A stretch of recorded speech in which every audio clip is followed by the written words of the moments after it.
seperti apa yang disampaikan tadi, ya kan? Oke ya, seperti yang disampaikan tadi, ketika sudah masuk ke ranah hukum, maka berlakulah yang namanya actori incumbi probatio. Siapa yang menuduh, maka dia yang membuktikan. Artinya apa? Ketika ada orang yang nggak jelas tadi mengatakan bahwa ini tidak mengandung tomat, ini mengandung sambal tomat, ini tomat merah, tomat putih, tomat apapun itu, dia harus membuktikan dengan cara apa? Karena ini sudah di persidangan, maka harus dengan cara ilmiah. Mampukah dia membuktikan? Nah, kemarin dijelaskan bahwa saya tidak melakukan uji lab. Kalau melakukan apa namanya, tidak melakukan uji lab, artinya apa? Itu asbun, asal bunyi. Jadi dia tidak melakukan uji lab, tapi ngomong bahwa ini loh uji labnya, tidak ada tomat putihnya.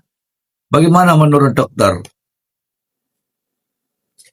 Ya, gitu, Mr. Z. Jadi yang pertama, aku setuju bahwasanya di dalam hukum itu adalah siapa yang berdalil, dia yang membuktikan.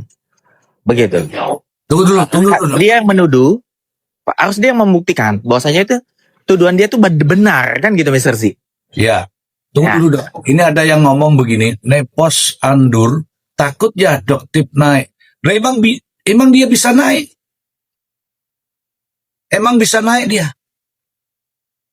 Tak nepos andur. Takut dok tip naik? Enggak, males ngadepin orang-orang kayak gini modelnya. Orang kita ini normal, kalau kedatangan dia jadi rusak semua. Tahu nggak? Termasuk kamu ini termasuk juga nggak layak di sini. Benar-benar. Kita ini roomnya edukatif, bukan provokatif, bukan room yang mau ribut, tapi kita lebih memberikan edukasi. Karena tanggung jawab kita di dalam formal ini adalah bagaimana masyarakat bisa mendapatkan impact positif gitu loh. Itu menjadi tanggung jawab kita sebagai kreator ataupun di dalam formal ini. Setuju dok, karena kita semua pada dasarnya punya tanggung jawab moral terhadap apa yang kita lakukan di medsos ini. Ini dari Villa Sandra ini. Dia bagus nih.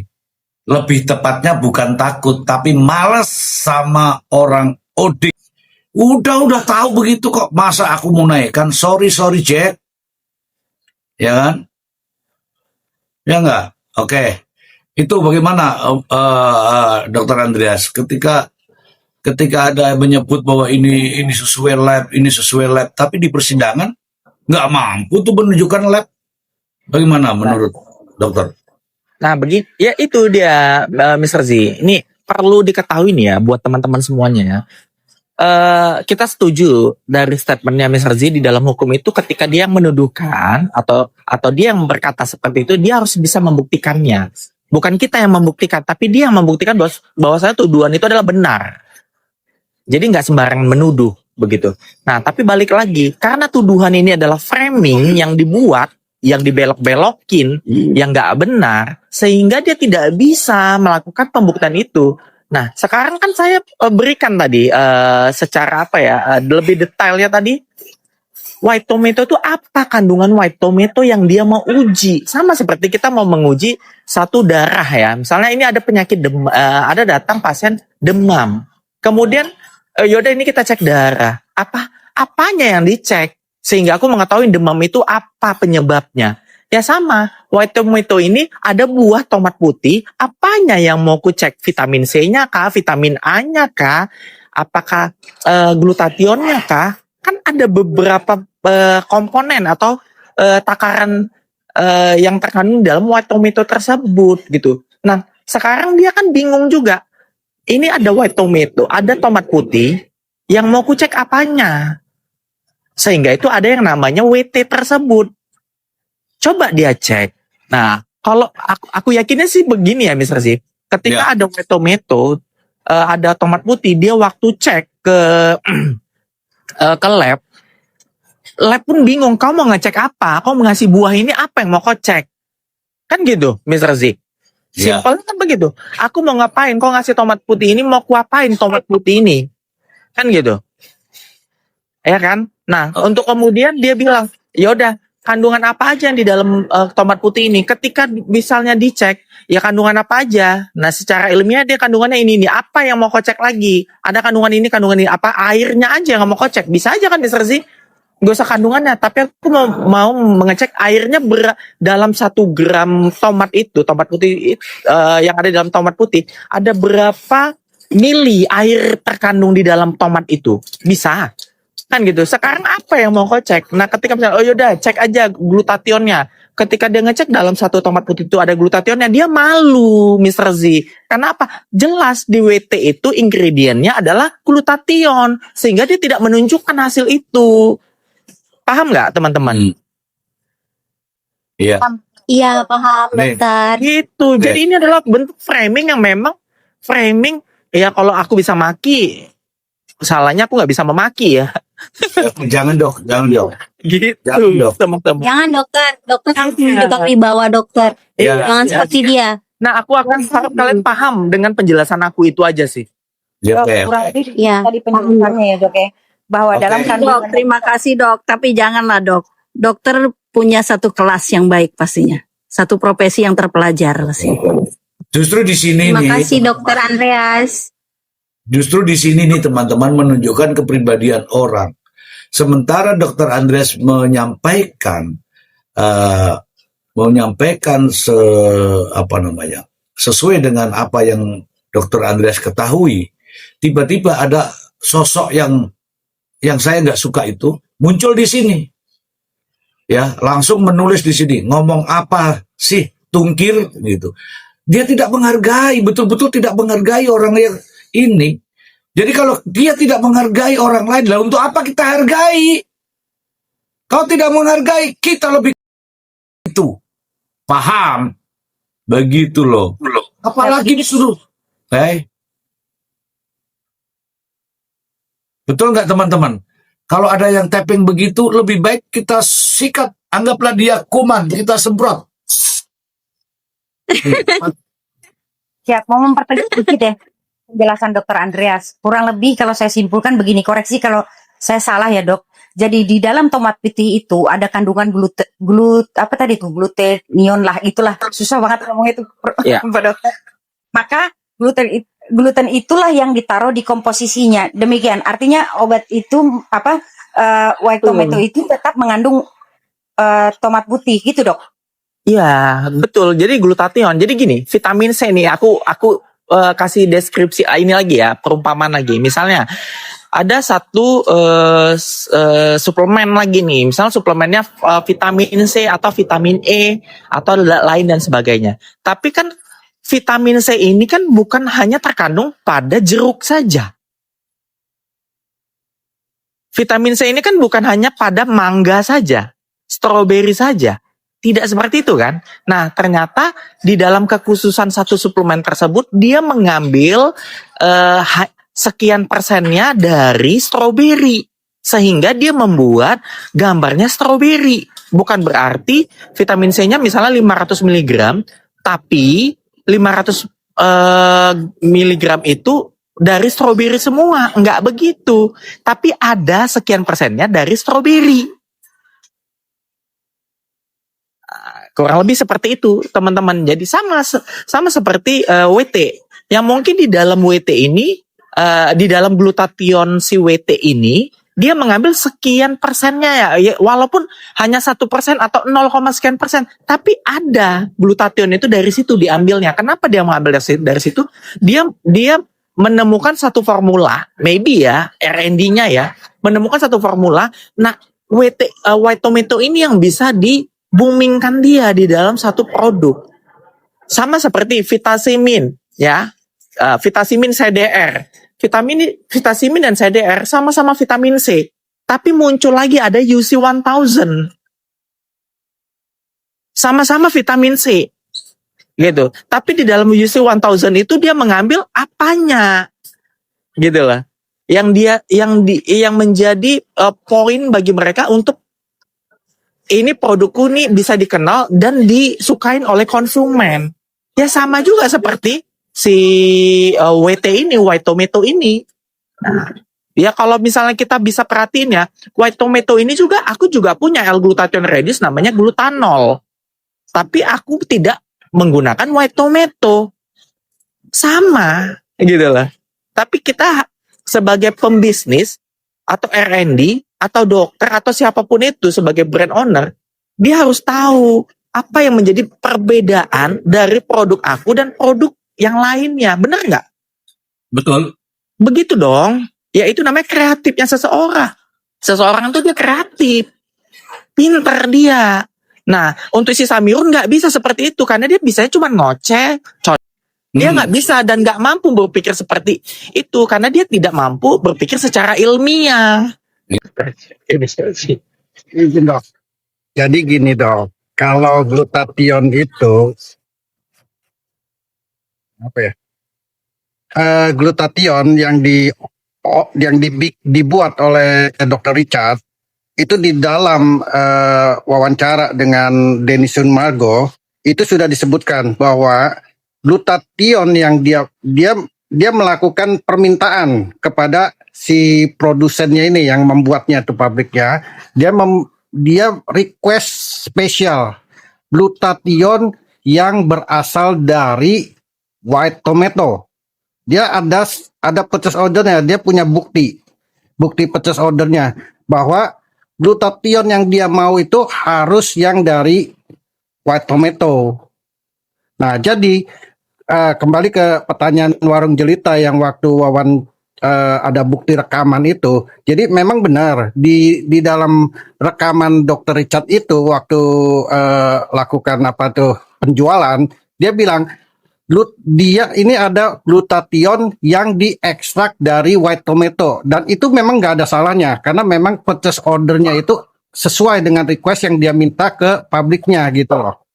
Jadi glutathione spesial yang dikandung dari white tomato. Nah kemudian benar yang kata Dr. Ade sama Mr. G bilang gitu, siapa yang mendalikan dia yang membuktikan. Kalau dia kan sudah membuktikan nih requestnya sudah ada, ini yang harus berasal dari white tomato. Kalau misalkan glutathione yang mereka bilang ini bukan white tomato, ya silahkan buktikan gitu karena dia sudah merequestnya seperti itu. Oke. Terima kasih. Sebentar dulu kita sapa dulu. Prof. Emran, selamat siang. Siang, Mr. J. Siang. Siang, Iya. Bang Dev. Tapi ya, yang lainnya. Lanjut lagi, Mr. J. Lanjut. Iya. Tadi kita menyampaikan bahwa siapapun yang menuduh itu juga harus membuktikan. Karena itulah asasnya seperti itu. Lalu tuduhannya ini kan terkait dengan ilmiah nih. Berarti kan harus ada uji lab. Tapi rupa-rupanya dalam sidang kemarin dia itu mengakui bahwa dia tidak melakukan uji lab. Karena tidak melakukan uji lab, maka menimbulkan pertanyaan-pertanyaan berikutnya. Bagaimana pandangan Prof. Emran terkait dengan ternyata dia nggak ada uji labnya, Prof. Mohon izin. Silakan, Prof. Ya, Mr. J. Sama lah kayak yang biasa kita diskusi, Mr. J. Karena dia ini kaitannya dengan kandungan, berarti memang dia pendekatannya itu pendekatan saintifik. Konsekuensi dari pendekatan saintifik itu dia harus melakukan uji laboratorium dulu kan. Iya. Itu sebenarnya. Tapi kalau misalkan nggak ada, ya berarti memang nggak bisa. Apalagi kemarin-kemarin itu kan BPOM sendiri nggak punya peralatan untuk kemudian melakukan uji lab itu kaitannya dengan WT ya. White tomato itu ya. Nah, itu yang menjadi kendala sebenarnya. Jadi kalau dalam konteks itu, kalau berkaitan dengan kandungan itu sendiri, jadi isunya sebenarnya ada dua nih, Mr. J. Satu kaitannya dengan kandungan, yang kedua itu kaitannya dengan klaim. Ini saya berusaha objektif aja biar nanti kita lebih Harus objektif, Prof. Ya, betul. Artinya kita lebih menyasar pada sebenarnya apa sih yang terjadi di sana. Jadi benar apa yang disampaikan oleh teman-teman itu semua, terutama dari yang dijelaskan oleh Bang Andreas itu, saya kira Dokter Andreas itu saya kira saya setuju. Cuman kelihatannya itu akan diarahkan kepada ingredientnya sepertinya. Kelihatannya begitu. Kelihatannya akan diarahkan kepada ingredientnya. Jadi klaim itu sepertinya tuh begini, dia akan melihat pada komposisinya. Nah, kalau kita balik kepada dalil tadi Mr. J, aktor incumbent Pawasyo itu, maka itu antara klaim dan dengan ingredient itu akan kemudian coba untuk kemudian dikomparasikan. Kelihatannya begitu. Itu pertama. Yang kedua, memang karena dakwaan ini didakwakan secara kumulatif, jadi memang agak-agak ngeri sedap juga. Itu. Jadi kelihatan dari skenario dakwaan ini, terburuknya itu akan diarahkan pada Undang-Undang Perlindungan Konsumen. Kalau misalkan dia lolos pada Undang-Undang Kesehatan, maka akan diganjal pada Undang-Undang Perlindungan Konsumen tadi. Itu sih, Mr. Sih. Sementara Oke. itu. Oke, terima kasih Prof. Emran. Wah, ini kehormatan nih teman-teman nih. Siang-siang bisa ngobrol nih dengan Prof. Emran.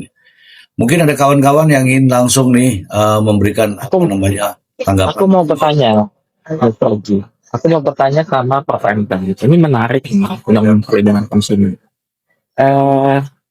Yang mau saya tanyakan begini nih, Prof.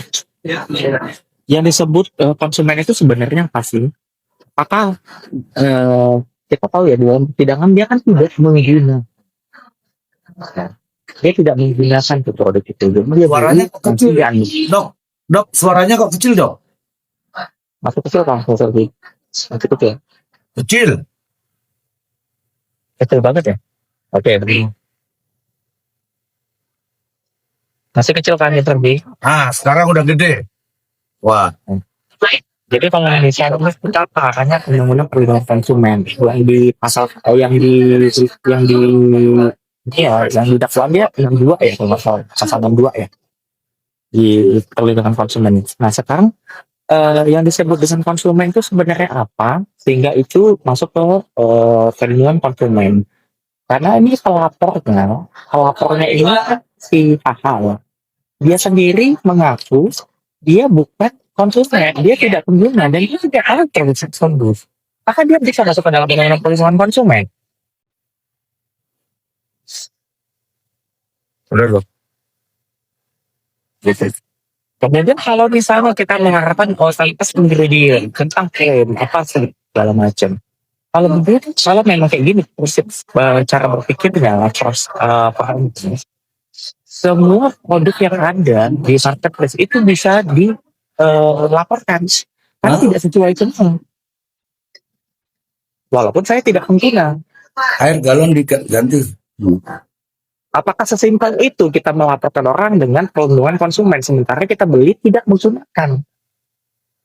Kita tahu yang melaporkan ini adalah si HH, bukan si Samirun sendiri.